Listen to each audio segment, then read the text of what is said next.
Maasai herders scatter as soldiers open fire in Loliondo. It's on the outskirts of the Serengeti National Park, a UNESCO World Heritage Site.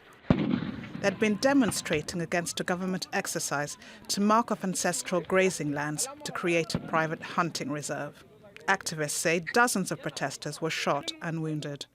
The people believe that the land belongs to them, and the government is saying that the land is the government land. So that is really where the problem is. And I think that if it was to be, there are very clear procedures in the laws of Tanzania on how to take the land from, or change the categories of land from the village land to reserve land. But the issue is the whole procedures are not being followed. Up to 200,000 people visit the Serengeti every year, generating millions of dollars in income. That's increased competition for land on the edge of the national park. Thousands of Maasai families were forced to leave their villages in 2009 so that an Emirati company could organise hunting trips to Loliondo. That deal was cancelled 8 years later after allegations of corruption. The government says human activity is putting pressure on wildlife in the Serengeti National Park. It denies trying to evict Maasai and says it's offered to resettle communities away from their historic homeland. But the Maasai say the land belongs to them and isn't for sale for elite tourism.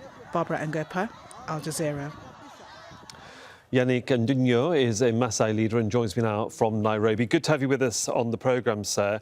Let's just clarify first, if you could tell us, have any Maasai warriors or community members been hurt or injured in this government operation? Thank you very much. That is indeed the fact. Over 30 young men and old men as well have been injured in this operation, and many have been taken to nearby hospitals and they are receiving treatment right now. Some have very serious injuries and broken legs, broken limbs, and torn muscles because of bullets. And so many have sustained very, very serious injuries. Okay, so the government operation happened on an area of land that we have been reporting on. Can you confirm to us who actually owns the land or who is legally allowed to live on that land or use that land? By law, and by law I mean land law and local government law, all affirm that land belongs to the villages.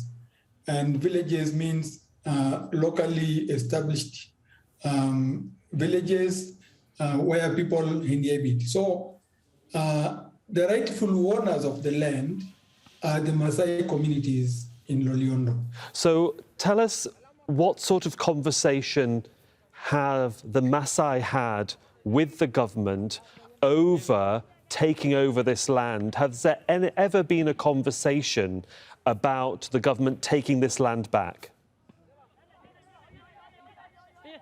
The government has for a long time wanted to take this land for the claims of conservation. And in a way, they've made this decision quite a long time ago. And the community has always been saying, we have not been consulted or asked to participate as much. And so there's not been a very open dialogue between the community and the government. Only quite recently, in 2016, 2018, the government actually asked the people to present their opinion on how conservation can be done. And the community actually presented the opinion to the government. It has never been implemented. And also this year, about 2 weeks ago, the community presented their proposals to the government on how this can be solved. The conflict, conservation, and community livelihoods can be all accommodated.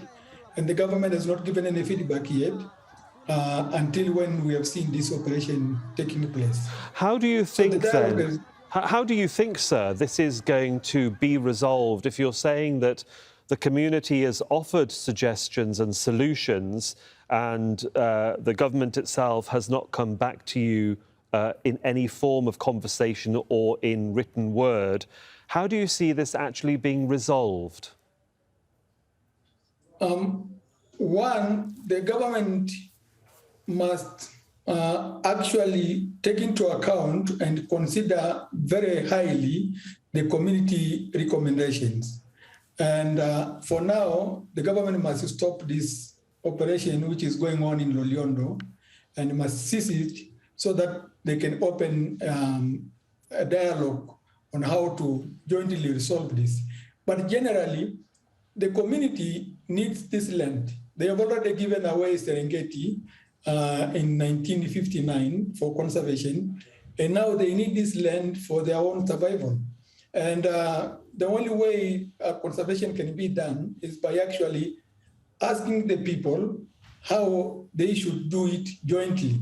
Mm-hmm. So one thing, the government must cease this operation and they must open the dialogue more broadly, but also they should understand that the community really needs this land for their own survival. Well, we shall keep a very close eye on the story. For the moment, Yannick Ndinyo, thank you for joining us. Thank you very much.